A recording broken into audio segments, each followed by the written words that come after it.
નારિયેળ આપણે માતાજીની પૂજા કરીએ છીએ, માતાજીની માનતા માનીએ છીએ। એ સમયે આપણે માતાજીને નારિયેળ એટલે કે શ્રીફળ ચડાવતા હોય છે। અને આ શ્રીફળમાં ઘણીવાર એવું થતું હોય છે કે અંદરથી સડેલું નીકળતું હોય છે। નારિયેળ જ્યારે હાથથી મતલબ ફોડતા હોઈએ છીએ ત્યારે હાથમાંથી પડી જતું હોય છે। નારિયેળ વચ્ચેથી ફૂટતું નથી હોતું, સાઈડમાંથી ફૂટતું હોય છે। પછી ઘણીવાર એવું બી બનતું હોય છે કે નારિયેળમાંથી પાણી ખૂબ જ ઓછું નીકળતું હોય છે। અને આપણે નારિયેળ પૂજામાં મૂકતા તો વારંવાર એ નીચે પડી જતું હોય છે। પછી ઘણીવાર એવું બનતું હોય કે આપણે આખું શ્રીફળ લાવ્યો હોય, માતાજીની પૂજા કરતા હોય અને એમાં મૂકીએ તો એ શ્રીફળ ફાટી જતું હોય છે। પછી બીજી વાર એવું થતું હોય કે આપણે પૂજા કરવા બેઠા હોય અને અચાનક કંઈક એવું કામ આવી જતું હોય તો ઘણા લોકો એ પૂજા અધૂરી મૂકીને પણ ઊભા થઈ જતા હોય છે। તો આ દરેક વિશે આપણા જે ગ્રંથો છે, આપણા જે શાસ્ત્રો છે, એમાં સંપૂર્ણ માહિતી આપેલી છે। તો મિત્રો, આ દરેક વિશે આપણે આજે માહિતી લઈશું કે જેમાં આ દરેક સંકેતો દ્વારા આપણને શું કહેવા માંગે છે અને એમાં શું કરવું જોઈએ આપણે, અને આ કયા ગ્રંથોમાં ઉલ્લેખ થયેલો છે, આ દરેકની જાણકારી આપણે આ વિડીયોમાં લઈશું। તો મિત્રો, ચલો શરૂ કરીએ। જય માતાજી મિત્રો, મંત્રોની દુનિયા કલયુગમાં તમારું સ્વાગત છે। મિત્રો, સૌથી પહેલાં આપણે વાત કરીએ તો પૂજામાં નારિયેળ સડેલું નીકળતું હોય છે, તો આ એક અશુભ સંકેત માનવામાં આવતા હોય છે। અને આવા જ 7 પ્રકારના અશુભ સંકેતોની આપણે વાત કરવાના છીએ જે ગ્રંથોની અંદર આપેલા છે, અને એનો શું ઉપાય કરવો, જ્યારે આવું તમારા સાથે બને છે ત્યારે શું કરવું જોઈએ, તો એના વિશે પણ આપણે વાત કરીશું। અને છેલ્લે કયા ગ્રંથમાં આનો ઉલ્લેખ છે એ વિશે પણ આપણે જાણીએ। તો આના માટે મિત્રો વિડીયો મારો સંપૂર્ણ જોજો, જેથી કરીને તમને સંપૂર્ણ માહિતી મળતી રહે। તો મિત્રો, પૂજા દરમિયાન આપણે જે નારિયેળ ચડાવીએ છીએ તો અંદરથી કાળો ડાઘો નીકળ્યો છે અથવા તો સડેલું હોય છે કે ઘણી વખત એમાંથી દુર્ગંધ આવતી હોય છે। તો આ મિત્રો જે છે એ એક નકારાત્મક ઉર્જા હોય છે, જે આપણે કામ હોય છે એમાં અડચણ આવતી હોય છે, એમાં લાંબો સમય થતો હોય છે, એવો સંકેત આપણે આના પરથી જાણવા મળતો હોય છે। અને આવો જ્યારે બને તો સૌથી પહેલાં મિત્રો એ જે નારિયેળ હોય છે, જે શ્રીફળ હોય છે, એને આપણે પાણીમાં, જે વહેતું પાણી હોય ને એની અંદર પધરાવી દેવાનું હોય છે। અને બીજું સારું એવું શુદ્ધ શ્રીફળ લાવી અને માતાજીને અર્પણ કરવાનું હોય છે। બીજું મિત્રો કે નારિયેળ આપણે જ્યારે માતાજીની કોઈ માનતા માની હોય અથવા તો કોઈ પૂજા કરતા હોય તો એ સમયે આપણે હાથથી જ્યારે એને ફોડતા હોઈએ છીએ તો આપણા હાથમાંથી પડી જતું હોય છે મિત્રો। તો આ પણ એક અશુભ સંકેત માનવામાં આવતો હોય છે મિત્રો।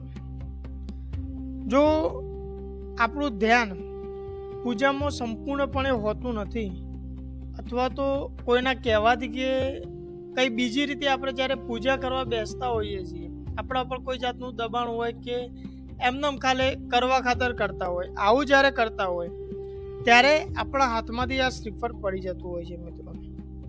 તો આ પણ એક અશુભ સંકેત માનવામાં આવતો હોય છે। તો આવા સમયે મિત્રો તમે જ્યારે પણ પૂજા કરો તો હર હંમેશા શાંત મનથી અને પૂર્ણ શ્રદ્ધાથી તમારે કરવું જોઈએ મિત્રો। બીજું તો ઘણીવાર એવું બનતું હોય છે કે આપણે જ્યારે શ્રીફળ હોય છે એ માતાજીને જ્યારે અર્પણ કરતા હોઈએ છીએ તો એ શ્રીફળ વચમાંથી નથી ફૂટતું હોતું અને સાઈડમાંથી તિરાડ પડીને ફૂટતું હોય અથવા તો દોઢું ફૂટતું હોય છે। આવું પણ તમને જોવા મળતું હશે મિત્રો। તો આ પણ મિત્રો આપણો જે ગ્રંથ છે એ પ્રમાણે અશુભ સંકેત માનવામાં આવતો હોય છે। આવું જ્યારે બનતું હોય છે ત્યારે આપણા જે કાર્ય હોય છે એમાં કેટલાય પ્રકારના અવરોધો આવતા હોય છે। તો આવા સમયે મિત્રો સૌથી પહેલાં આપણે જે દેવી દેવતાનું પૂજા અર્પણ કરતા હોય અથવા તો કોઈ માનતા હોય તો એનો જાપ કરવાનો મિત્રો। એ માતાજીના જે બીજ મંત્ર હોય અથવા તો કોઈ એનો શબ્દ હોય, કોઈ ના હોય તો એ માતાજીનું નામ લઈને આપણે 11 વખત શાંત ભાવથી જાપ કરીને શ્રીફળ મિત્રો અર્પણ કરવું। કે જેનાથી એ મુશ્કેલ આપણા ઉપરથી ટળતી હોય છે. બીજું, ઘણીવાર મિત્રો તમે શ્રીફળ કરતા હશો તો તમને એવું જોવા મળતું હશે કે જે શ્રીફળ હોય છે એ અંદરથી સુકાઈ ગયેલું હોય છે, અથવા તો એમાંથી પાણી નથી નીકળતું હોતું. આવું ઘણા બધા લોકો જોડે જ થતું હોય છે મિત્રો. અને આપણે ઘણા બધા લોકો એવું બી કહેતા હોય છે કે આ અશુભ સંકેત છે. ઘણી જગ્યાએ તમને એવું બી કહેતા હોય છે કે જૂનું નારિયેળ છે એના કારણે આવું બન્યું છે. પણ મિત્રો, આપણા જે શાસ્ત્રો છે, જે ગ્રંથો છે, એના અંદર આને અશુભ સંકેત માનવામાં આવતો હોય છે. અને એની અંદર મિત્રો જ્યારે આવું સૂકું શ્રીફળ નીકળે તો આપણું જે કામ હોય છે એ પૂરેપૂરું આપણને ફળ નથી આપતું હોતું. તો આવા સમયે શું કરવું મિત્રો? જે પણ આપણે દેવી દેવતાઓને આ માનતા માની હોય કે એ કર્યું હોય તો શુક્રવારનો જ્યારે દિવસ આવે ત્યારે આપણે એમને ફરીથી નારિયેળ અર્પણ કરવું મિત્રો. બીજું મિત્રો, કે આપણે પૂજા કરતા હોય તો શ્રીફળ જે હોય છે આપણા હાથમાંથી વારંવાર પડી જતું હોય છે. શ્રીફળ 2-3 વખત આપણા હાથમાંથી પડી જતું હોય છે. આવું બી ઘણી વખત થતું હોય છે. તો મિત્રો, આ જે વસ્તુ છે એ શુદ્ધતાને આધારે છે મિત્રો. આ પણ એક અશુભ સંકેત જ માનવામાં આવે છે, પણ આ શુદ્ધતાને આધાર હોય છે. એટલે કે આપણે આવું જ્યારે બનતું હોય તો આપણે શુદ્ધતાની જાળવણી રાખવી જોઈએ મિત્રો. અથવા તો ત્યાં કોઈ નકારાત્મક ઉર્જા હોય, તમે સ્વચ્છ થઈને ના ગયા હોય, એવું કોઈ બન્યું હોય ત્યારે આવું બનતું હોય છે મિત્રો. તો આ વસ્તુ ક્યારેય ના કરવું.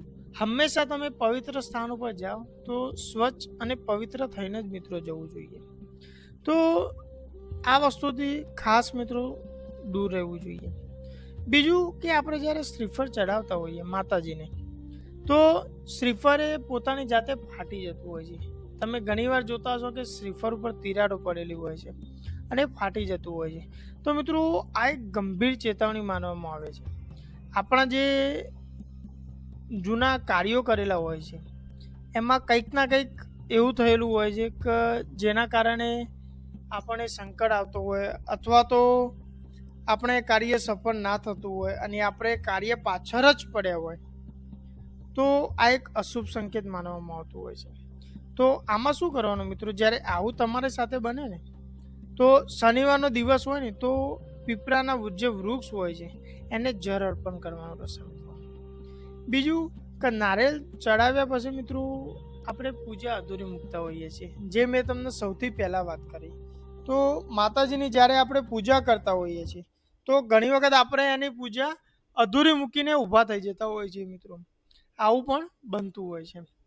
તો આ વસ્તુ એ મિત્રો અશુભ સંકેત છે અને આનો ઉલ્લેખ દરેક ગ્રંથમાં કરેલો હોય છે મિત્રો.